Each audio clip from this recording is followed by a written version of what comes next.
We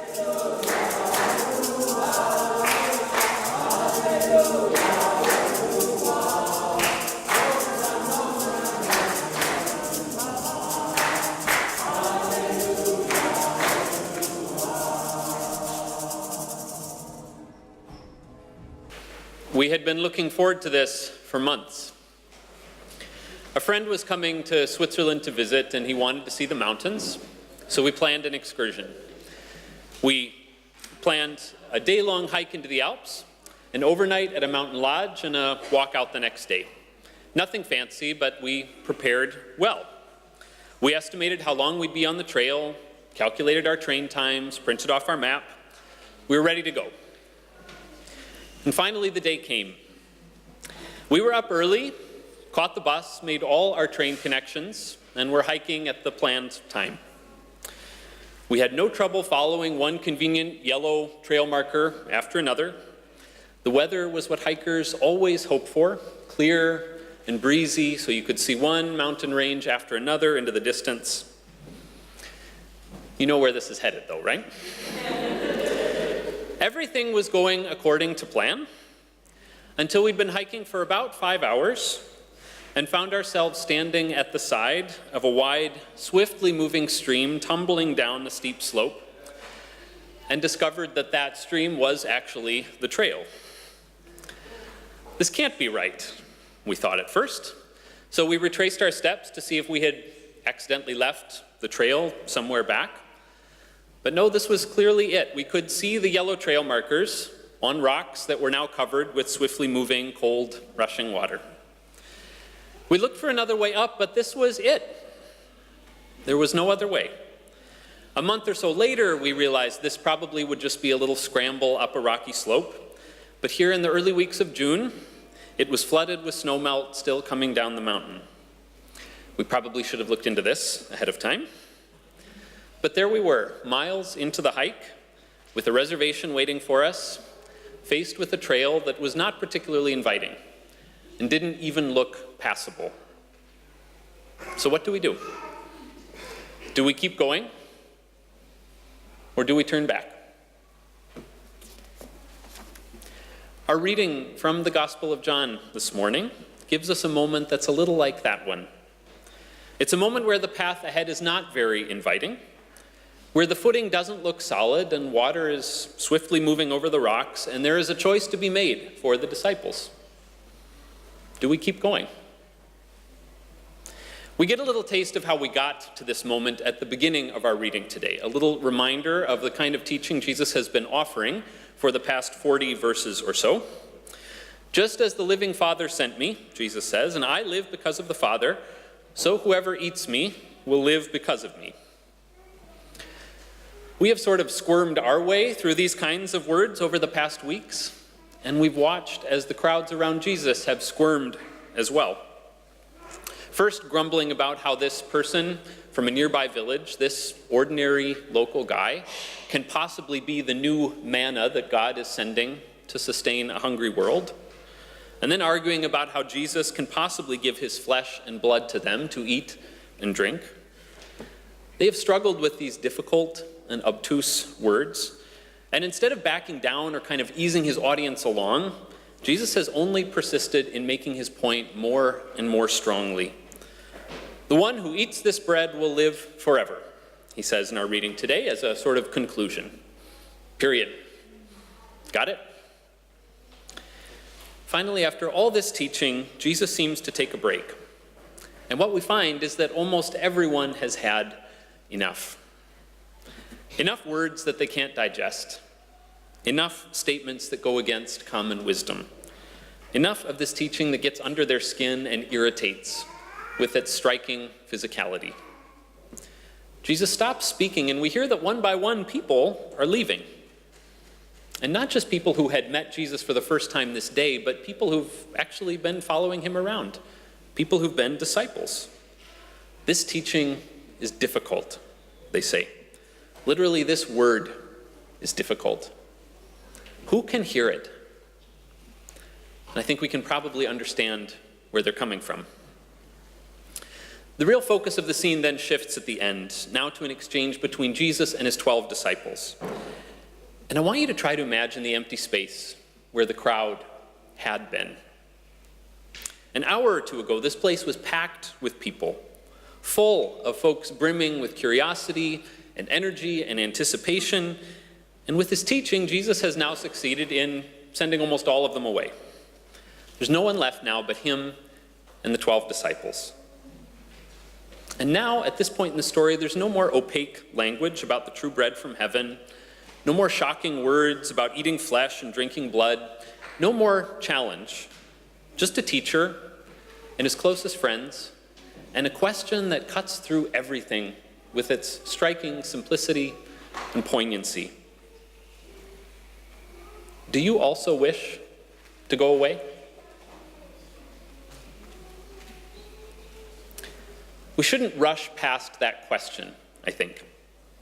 John tells us that Peter spoke up for the disciples, but he doesn't tell us what kind of a silence came first.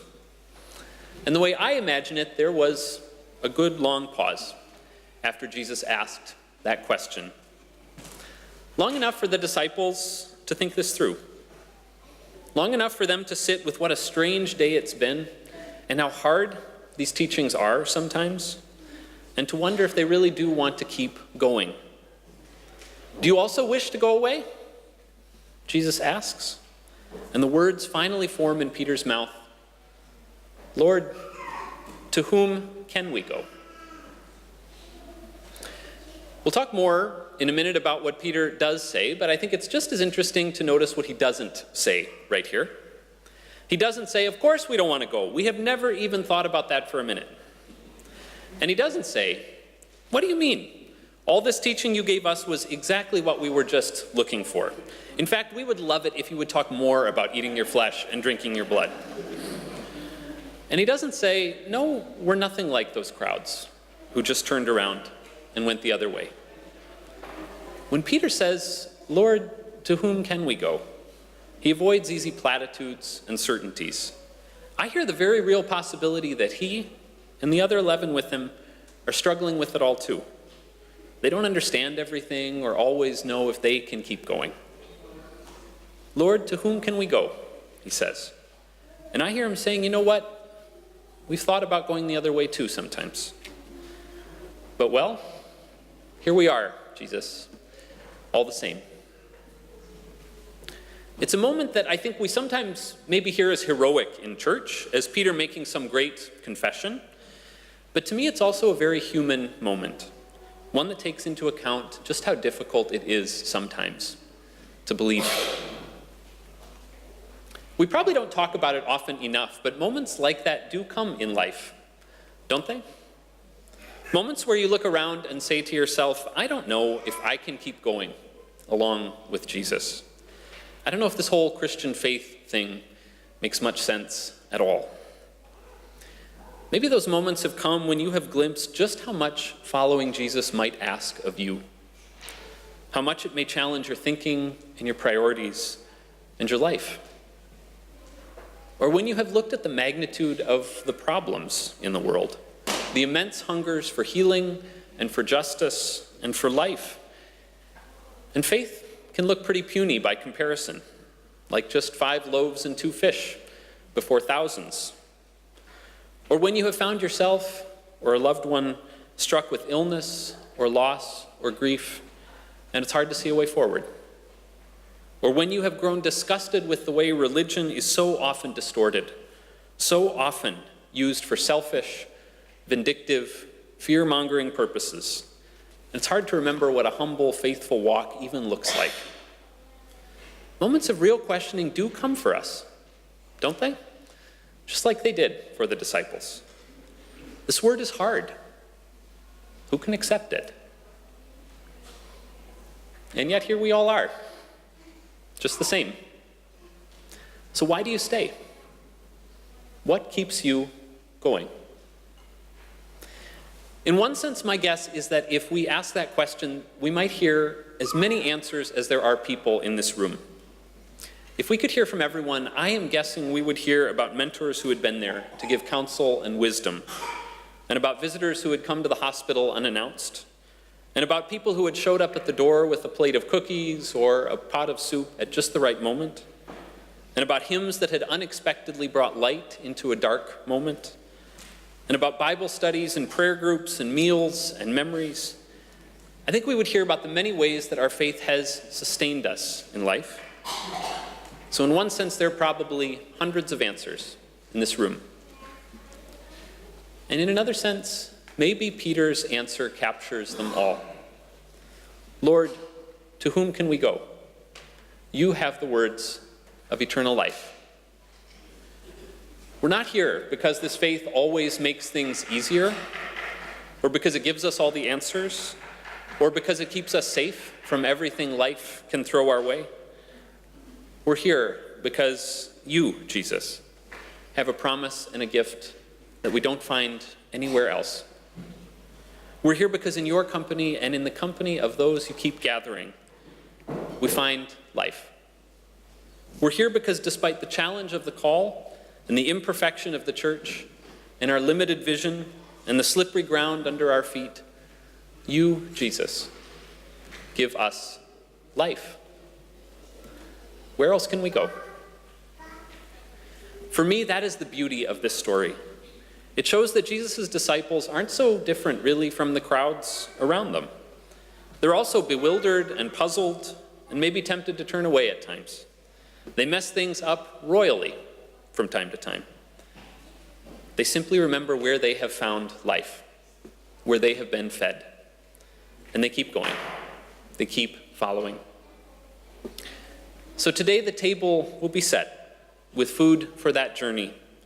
It's not food for those who are certain, or for those who are perfect, or for those who have arrived at the destination. It's food for all who are hungry, a taste and a reminder of Jesus' life given for all. So today, come. Come and eat. Come and be strengthened. Come and find life. Amen.